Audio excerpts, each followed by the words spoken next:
From the nation's capital, Eye on Washington with Marilee Joyce. A weekly discussion about the federal issues most important to Nevada. And now, from Washington, D.C., here's Marilee Joyce. And good day to you. I'm Marilee Joyce, and this is Eye on Washington, the only Nevada program produced in Washington, D.C. And every week, Eye on Washington takes you straight to Capitol Hill for a discussion with Nevada's delegation and other leaders about the federal matters that matter to you. Today's topic, trading up, a look at the nation's new trade bill and what it means to Nevada. And my guest today is Nevada U.S. Congressman Mark Amodei. Thanks for being here today. Thanks for the invite, Marilee. Well, there's a new NAFTA in town. It's a new bipartisan trade agreement to replace the North American Free Trade Agreement with the aim of growing the economy by stimulating billions of dollars in new economic activity. And today on Eye on Washington, we'll tell you why its advocates say the new pact was needed. We'll look at its main tweaks to NAFTA, and we'll tell you what it means to Nevada business and the state's economy. Without a doubt, the USMCA will lead to freer markets, fairer trade, and increased export opportunities for America's farmers, ranchers, entrepreneurs, and manufacturers. That's what my guest, the congressman, said about the recently signed into law United States-Mexico-Canada Agreement Implementation Act, which the White House is heralding as a huge victory for President Trump as it fulfills one of his biggest promises to this nation. We'll tell you about the biggest changes to the pact and what it means to the Nevada and the nation. First, though, some quick history for you. The North American Free Trade Agreement is a treaty signed in 1994. It was entered into by the U.S., Canada, and Mexico. Prior to it, the U.S. and Canada traded freely. NAFTA broadened that to include our neighbor to the south. NAFTA was created to eliminate tariff barriers to agricultural, manufacturing, and services, to remove investment restrictions, and to protect intellectual property rights. And Congressman, I saw this on Inc.com, quote, "On that day, the three countries became the largest free market in the world. The combined economies of the three nations at that time measured $6 trillion, directly affected more than 365 million people." And we're, of course, going to focus most of the show, the remainder of the show, on the New Deal. But I thought our audience might enjoy a bit of a background. NAFTA was a big deal when it was signed in the mid-90s, wasn't it? Yep. Except that, you know, it sounds like yesterday to me, but in the mid-90s is now 20 years in the past plus. And so as you work under that for 20 years and see how economies evolve, in terms of the internet, for example, you know, you have to maintain those things if you're going to keep trade kind of in the ballpark for what's modern. So it was time. You know, I mentioned the elimination of tariff barriers, the removal of investment restrictions, protection of intellectual rights. But I think a big deal about it, too, was these had to be done at the same time as addressing environmental and labor concerns. And that was a big sticking point. Well, and it continues to be something that needs maintenance, not every day, but almost, in terms of how the labor market's evolving, how we use people, how we didn't use people before that we do now. Intellectual property is almost everything now, as opposed to, well, that was those folks who do that kind of patent stuff and whatever. So that's exploded, and so modernization is not an elective; it's mandatory, and this gets us pretty close to that. And a lot of people say all three countries have been lax about safeguarding the labor and environmental things over the 25 years at times, correct? Well, yeah, I mean, it seems like, depending on whose political channel you're watching, but nonetheless, I mean, nobody's against the environment. Nobody's against a safe workplace and fair compensation and stuff like that. So this gets us to the issues instead of the politics, which is a good thing. Small businesses were expected to benefit the most, right, or a lot, from the lowering of the trade barriers, because it meant easier trade with Mexico and Canada. Well, and when you talk about small businesses that don't have the resources of a Boeing, a GM, a Caterpillar, things like that, the big agribusiness conglomerates now, it's like, listen, allowing those people to basically exist in that same general ballpark is something that they're entitled to. And as we know, a heck of a lot of jobs in this country are small business based, so yay. Well, and reduce the red tape needed to import and export goods, right? Anything else to mention about NAFTA before we get into well, the new thing. You know, like many things on the national news these days, everything gets dramatized. But it's like, listen, it did okay, I guess, for at the time it was done. But now it's like we've learned lessons. The president has correctly identified them, and we've fixed most of what we know is going now. So it's a good evolution. Okay. And when we return, it has been called NAFTA 2.0. The main tweaks the new pact makes to the old. We'll have details just ahead. You're watching Eye on Washington with Marilee Joyce, brought to you by Caesars Entertainment, the Regional Transportation Commission of Washoe County, the Las Vegas Convention and Visitors Authority, NV Energy, Jim Marsh Automotive and Body Shop, the Rogich Communications Group, and Renown Health. I have 3 tests next week. I'm going to be studying all weekend. Ugh. Are you studying tonight? We can meet up and study together. Oh yeah, that sounds good. What time? I work until 6. Okay, sounds good. Just text me after. Okay. No! There is no text, tweet, or call that's worth a life. One pedestrian death is one too many. Look up. And look out for each other. Want more federal news that affects Nevada, its businesses, and its residents? Then you need to subscribe to Nevada's Washington Watch newsletter, your sole source of online news direct from Washington, D.C. Visit joycecommunications.com and subscribe today. Many things in a mother's life affect her pregnancy. You can help improve the health of mothers and babies in Nevada by completing a Pregnancy Risk Assessment Monitoring System, or PRAMS, survey from the Nevada Division of Public and Behavioral Health and the Centers for Disease Control and Prevention. The survey asks new moms about their experience before, during, and after pregnancy. Responses are confidential. If you receive a PRAMS survey, please share your story. When I was your age, I was just like you, fascinated by stars.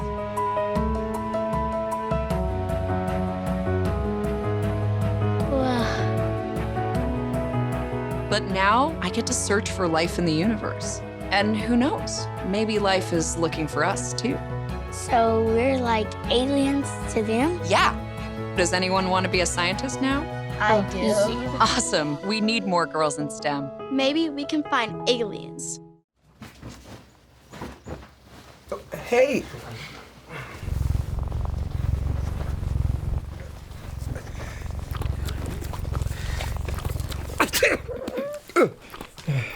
Okay. If you love me enough to tolerate my perfect little pets and all their glorious dander, then of course you'll visit nhtsa.gov/the right seat to make sure I'm in the right car seat.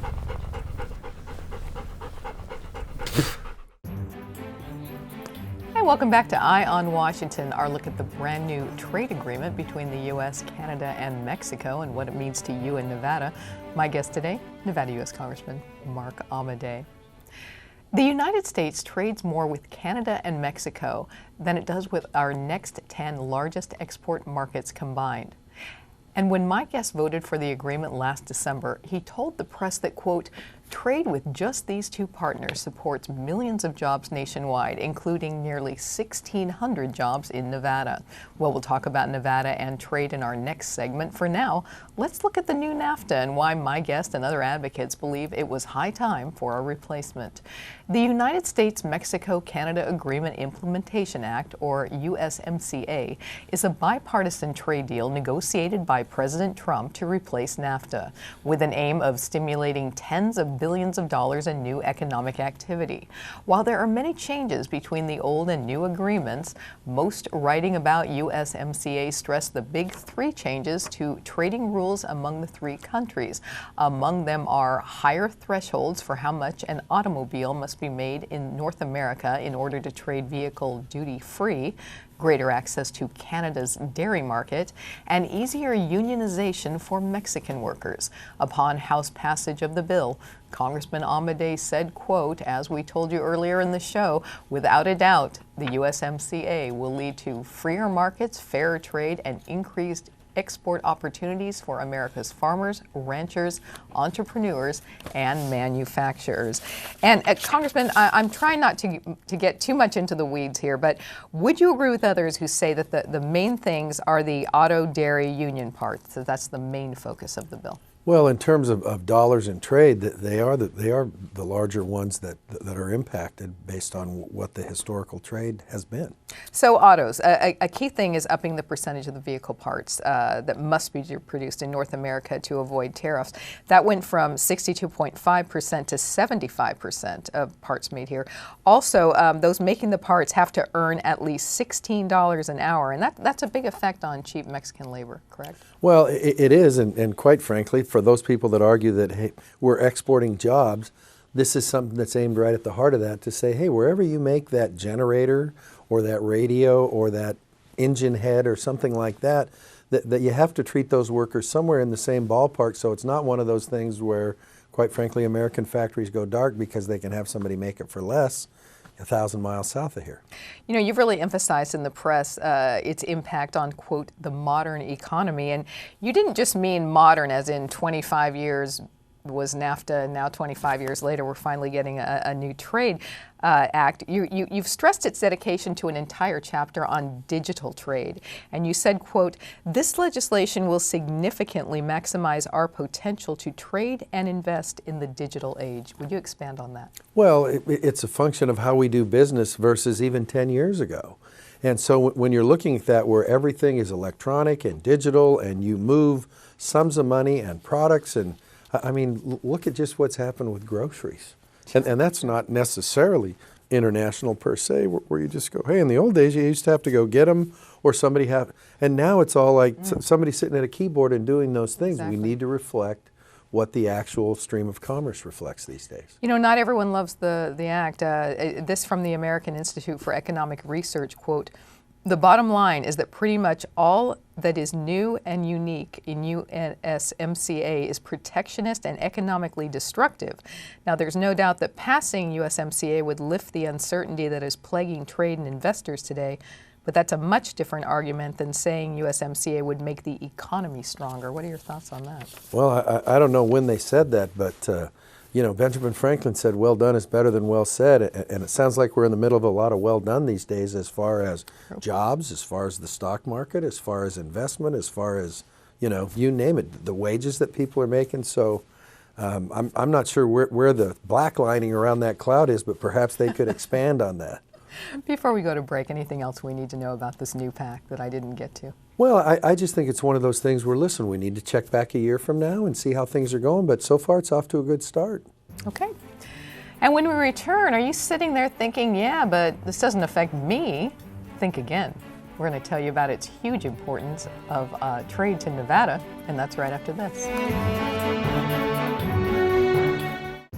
Nevada's direct link to Capitol Hill. Eye on Washington with Marilee Joyce, the only statewide Nevada news show based in Washington, D.C. All the top federal matters that matter most to Nevadans. Marilee talks with our congressional delegation and other leaders about the federal news you need to know. Eye on Washington with Marilee Joyce, Nevada's Eye on Capitol Hill. When you think RTC, what comes to mind? How about jobs? RTC road projects bring thousands of jobs to Washoe County, expanding and connecting northern Nevada, growing our local economy, providing a more secure future for our residents and their families. So when you think jobs, think RTC. Your RTC, the RTC of Washoe County. There is no known safe amount of marijuana used during pregnancy. Everything a mother eats, drinks, or smokes affects her developing baby or enters her breast milk. Just like alcohol and tobacco, using marijuana can have negative effects on your baby. Using any form of marijuana may be harmful to your baby during pregnancy and while breastfeeding. Marijuana can affect your ability to care for your baby or someone else's baby. If you're pregnant or a new mother and using marijuana, you are urged to quit. Visit SoberMomsHealthyBabies.org or call 211. When I was growing up, my mom was extremely tidy. We were trained to put things back where we got them from. One day, when I walked into my mom's house, I felt like I walked to someone else's house. There was stuff everywhere. And just growing up the way I grew up, and to see this transition was very alarming. When Sean talked to me, it was a wake-up call, and that's when I went to the doctor. This is a storm drain. It collects stormwater. Grass clippings, fertilizer, yard waste, they all contaminate our stormwater. Litter, pet waste, they also contaminate it. Fluids from leaking vehicles run right in there. All stormwater goes untreated directly to our local waterways. Keep contaminants out of our storm drains and out of our waters. Join us in preserving Nevada's waters for future generations. Visit loveandbewaters.com. We just finished dinner and it was time for homework. He hates homework. I know he's bright. Why is it so hard for me? He's I'm just trying gotta as try a hard little as harder. I can. 1 in 5 children struggle with learning and attention issues. Go from misunderstanding to understood.org. Safety. We all think about it. You think about it when he buckles in, when you check your mirrors and put away your phone. RTC thinks about safety too. In fact, we create it. Center turn lanes mean fewer blind spots. Bike lanes keep cyclists and you safe. Roundabouts reduce injury collisions, and all these crosswalks are designed to keep families like yours safe. Safety is your priority, and it's ours too. Every day, in everything we do. And welcome back to Eye on Washington, our discussion of the new trade bill. We've been visiting with Nevada U.S. Congressman Mark Amodei. Would it surprise you to learn that Canada and Mexico purchased nearly 1/5 of Nevada's total global manufacturing exports? That according to the National Association of Manufacturers, whose site makes clear the importance of trade to the state.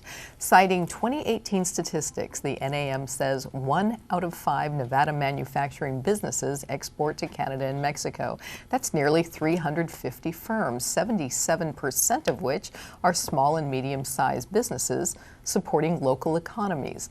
And a lot of jobs, more than 1,500 Nevada manufacturing jobs, depend on manufacturing exports to Canada and Mexico. The Office of the U.S. Trade Representative says that in 2018, Nevada exported $11.1 billion in made-in-the-Silver State goods to the world, and that $1.8 billion of that went to Canada and Mexico. The top 5 Nevada to Canada and Mexico imports are computer and electronic products, miscellaneous manufactured commodities, primary metal products, electronic equipment, appliances and components, and chemicals. And interestingly, Congressman, Nevada's top country for exports is Switzerland. But the importance of a good trade deal with Canada and Mexico is imperative for Nevada. More than 1,500 jobs directly tied to exports between the state and those nations. Yep, that number sounds a little conservative, but nonetheless, it's a big deal, especially well, in our 39,000 are supported by those jobs. Yeah, so. yeah. So it's no surprise. We've been visited by the Canadian consulate folks out of Los Angeles on several occasions, talking about how Nevada CD2 is in their jurisdictional area, which is Southern California, Utah, Arizona, Nevada. That Nevada is number 1 in terms of exports to Canada. Oh. You know, I read on the NAM site that, quote, export-dependent jobs are usually full-time, pay higher than average wages, and offer real career opportunities to middle-class workers. And if so, trade matters a lot to the Nevada job market. Well, it does. And one of the things that's in there, those numbers are the way they are, is quite frankly the mining industry. Because that gold doesn't stay in Nevada, that silver doesn't stay in Nevada, that lithium doesn't stay in Nevada. So that's one of the big reasons that they're great wages and they're obviously full-time workers. You know, that same site said that Nevada manufacturing workers make on average $61,487 in total annual compensation, compared with $42,243 for workers across all private non-farm industries.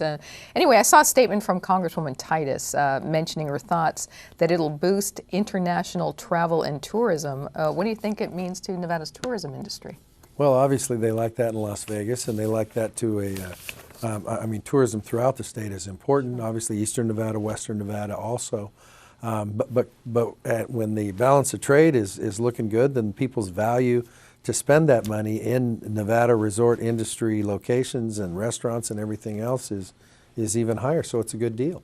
You mentioned CD2. Let's not forget Nevada's many rural areas and their economies. I saw an opinion piece in the Moapa Valley Progress by Nevada Assemblyman Gregory Hafen II. He wrote, quote, "Our rural communities, industries like agriculture, mining, and manufacturing stand to gain increased access to North American markets with the adoption of USMCA."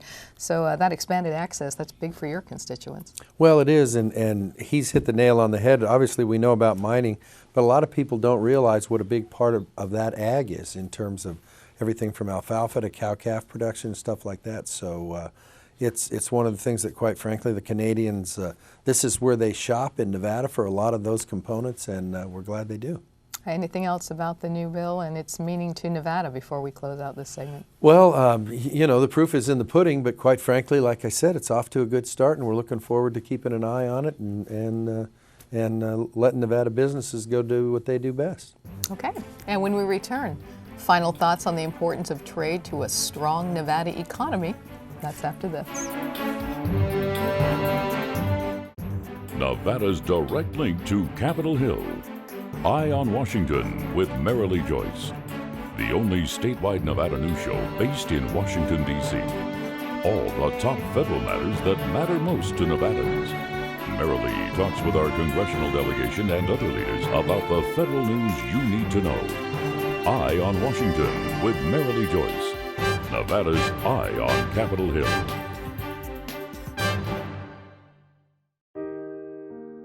Unsafe sleep conditions cause serious injury and even death to infants.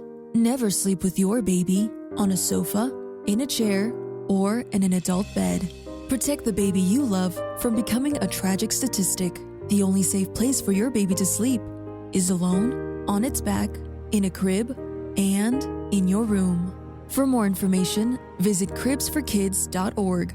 That's cribsforkids.org.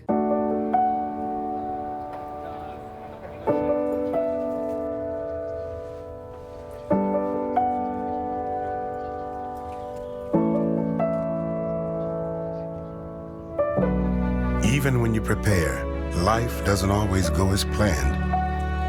Today, 1 in 7 seniors live in poverty. To learn how you can help, visit aarpfoundation.org.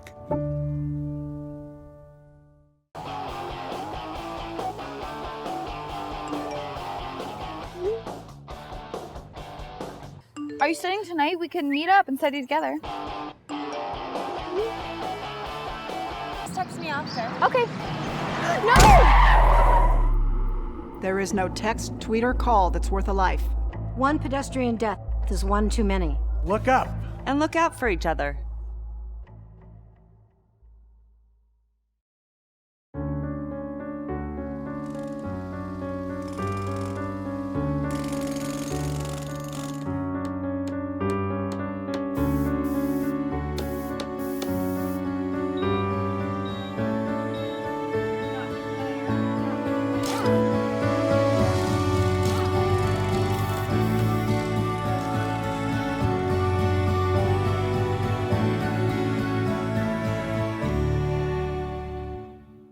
Want more federal news that affects Nevada, its businesses, and its residents? Then you need to subscribe to Nevada's Washington Watch newsletter, your sole source of online news direct from Washington, D.C. Visit joycecommunications.com and subscribe today. And it is time for our closing segment of today's Eye on Washington, and we've of course had as our guest today Nevada U.S. Congressman Mark Amodei. You know, we've been focusing on the new trade agreement with Canada and Mexico, but we should mention the importance of trade between Nevada and the world overall. And in fact, in that piece in the Moapa Valley Progress I mentioned by Assemblyman Hafen, he wrote, quote, "Goods from Nevada workers are sold in 183 countries and territories around the globe." You mean, you've been here infinity times to talk about jobs being your number one focus as a congressman. We need to see that trade and jobs really go hand in hand for Nevada, don't we? Well, yeah. I mean, as the market grows, then you've got to supply a growing market. I mean, that's pretty basic stuff. But I think what it says is the economic development folks in Nevada, whether they be southern, western, rural, all that stuff, are doing a pretty good job in terms of making sure that as the need for different things in the world comes about, that Nevada's there to maximize its footprint for the folks that live and work in Nevada. As far as your district, we've talked about mining. What are some other important things that are exported from? Well, you know, when you say we talk about mining, we think, well, silver, gold, yeah, we get all that. Lithium's a big deal now. Sure. So that's the new mining, one of the new mining products in terms of the rare earths, which is obviously something used in battery technology. Your cell phone isn't working without it, correct? Well, and even your cars now, as you talk about the Panasonic folks that are with the Tesla folks east of Reno, more of that's coming about. The diodes that the lithium goes into are made in China, so that's got to be brought back in because there's some trade issues there. But nonetheless, mining expands beyond just the historical silver and gold stuff. The agribusiness folks who are producing alfalfa, it's not just bales on trucks driving to California anymore. It's pellets. It's going north. It's going west. It's going in all sorts of different directions. But they've evolved in terms of how they market and how they package their products. You've got people growing products here like the Perrys out in Yerington that are doing not just onions anymore, but there's garlic, there's broccoli, there's all that stuff that I'm not a big fan of, but most people are these days in their healthier lifestyles. And so it's like everybody is expanding their footprint and not just doing what they used to do and assuming that that will carry the day. So hats off to those business people, that private sector in Nevada, which is very important, which employs a lot of people, which pays for their health care, insurance, and also pays a living wage so that they can live and work in their communities. You mentioned that the new Trade Act sounds great, and we'll see a year from now. It'll be interesting to see Nevada's economy as far as exports, what's changed economically, et cetera, from the pact. Well, you know, one of the biggest challenges we have now, and especially in the North, is people are paying what former Governor Kenny Gwynn used to say was a living wage, but quite frankly, housing is a big challenge for us. Sure. Because we want people to come, we want them to bring their business and their employees here, but we also have to provide some affordability, and quite frankly, that's a big challenge right now, especially in CD2, also in southern Nevada, and so there's lots more work to be done on that, but hey, if it was all easy, anybody could do it, right? I guess housing is going to be our next topic when we have you on next. That'll be some hard and fast stuff. We'll look forward to it. Thanks for being here today. Yes, ma'am. Thank you. That does wrap up today's Eye on Washington. I hope you'll join us next time for another look at federal matters that matter to you in Nevada. In the meantime, we are always here for you, providing all the federal news Nevadans need to know. You can just go to our website, joycecommunications.com, and while you're there, check out all the federal issues that impact Nevada. Like us on Facebook, follow me on Twitter, and catch up with any shows you may have missed on our YouTube page. Thanks for joining us on Eye on Washington. I'm Marilee Joyce in Washington, D.C. Have a great day. Thank you for watching Eye on Washington with Marilee Joyce. Eye on Washington with Marilee Joyce airs statewide in Nevada solely due to the generosity of our sponsors. Can your company help us continue our mission to remain Nevada's top source of federal news? If you can help us help Nevadans, please visit joycecommunications.com/WordPress/EOW sponsors and join us today. That's joycecommunications.com/WordPress/EOW sponsors.